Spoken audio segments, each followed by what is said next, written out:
Penembakan WNI di AS, Nani tak sanggup kehilangan Novita. Tribunnews.com, Jakarta, seorang warga negara Indonesia, WNI, asal Semarang, Jawa Tengah bernama Novita Kurnia Putri menjadi korban penembakan salah sasaran di San Antonio, Texas, USA. Novita ditembak dua orang remaja berusia 14 dan 15 tahun.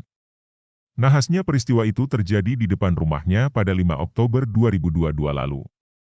Juru bicara Kementerian Luar Negeri, Jubir Kemlu, Teguh Faizasyah mengatakan pihak keluarga telah menghubungi KJRI Houston untuk membicarakan mengenai pemulangan jenazah ke tanah air. Keluarga kata Faizasyah menginginkan almarhumah Novita Kurnia Putri dimakamkan di Semarang, Jawa Tengah. Kalau dari saya informasinya sebatas pihak keluarga sudah menghubungi pihak KJRI Houston terkait harapan pemulangan jenazah. KJRI telah membicarakan dengan otoritas setempat terkait keterangan kematian dan lainnya, kata Faizasyah saat dikonfirmasi Tribun Senin 10 Oktober. Sementara itu, Kasubdit Direktorat PWNI dan BHI Kementerian Luar Negeri, Yanwar Nasrun membeberkan langkah pemulangan jenazah dari luar negeri ke Indonesia. Ia berujar, prinsip penanganan WNI yang meninggal di luar negeri adalah memastikan identitas, melakukan pencatatan sipil atas peristiwa penting dimaksud, serta memfasilitasi keluarga, ahli waris untuk penanganan jenazahnya, apakah dimakamkan di negara setempat atau repatriasi. Sebagai langkah awal adalah memastikan laporan adanya WNI yang meninggal dengan berkoordinasi dengan pihak berwenang, verifikasi identitas apakah berdasarkan dokumen, tes DNA, dan sebagainya, ujarnya. Selanjutnya perwakilan RI memfasilitasi keluarga, ahli waris untuk pengurusan jenazah, misalnya berkomunikasi dengan pihak berwenang, mengeluarkan dokumen yang diperlukan instansi terkait di negara setempat. Langkah selanjutnya memfasilitasi keluarga untuk pemakaman jenazah kremasi di negara setempat atau proses repatriasi.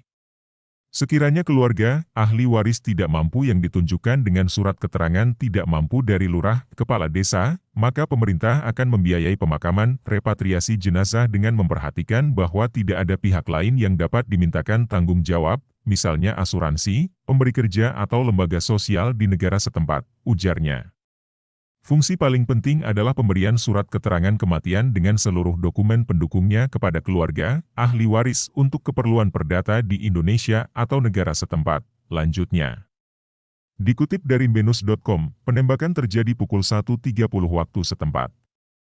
Novita diketahui berada di kamar tidurnya sedang melakukan beberapa pekerjaan ketika para pelaku menembakkan lebih dari 100 peluru berbagai kaliber ke rumahnya dari jalanan.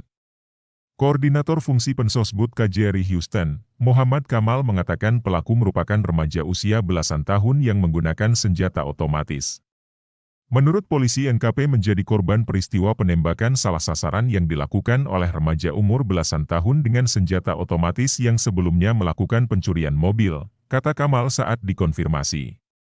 Info dari kepolisian, pelaku tidak lama setelah peristiwa tersebut ditangkap setelah dilakukan pengejaran dengan mobil dan helikopter. Pelaku dua orang usia 14 dan 15 tahun dan mereka akan dikenakan dua tuduhan yaitu pembunuhan dan penyerangan berat dengan ancaman hukuman mati atau seumur hidup, kata Kamal. Gelar pengajian.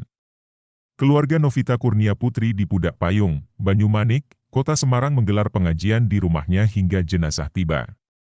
Orang tua Novita, Nani Muldiani mengatakan saat ini keluarga sedang mengurus kepulangan jenazah. Kita masih menanti pengurusan jenazah Novita, ujarnya. Nani berharap jenazah anaknya bisa segera dipulangkan. Dimakamkan di Semarang saja. Dia kan orang Semarang, katanya. Nani sangat terpukul atas kejadian di AS yang menewaskan putrinya tersebut. Saat ditemui mata Nani terlihat sembab dan terus menangis. Saya tak sanggup kehilangan Novita, ujarnya. Sementara itu Rizky Aulia adik ipar Novita mengaku terkejut mendengar kabar peristiwa penembakan di San Antonio, Texas tersebut. Rizky pertama kali mendengar kabar Novita meninggal dunia dari suaminya melalui fasilitas video call. Kita masih kaget. Awalnya suaminya yang mengabarkan via video call, ujarnya. Rizky menjelaskan Novita sudah menempuh pendidikan di luar negeri sejak S1 hingga S2. Awalnya Novita menempuh pendidikan S1 di Perancis dan S2 di Jerman. Semuanya beasiswa, ujar Rizky. Suasana di rumah duka kawasan Pudak Sari 2 RT 10 RW 6, Pudak Payung, Banyumanik, Kota Semarang belum banyak menerima tamu. Hanya ada kerabat dekat yang sedang berkumpul di rumah Novita yang berada di samping sungai daerah Pudak Payung.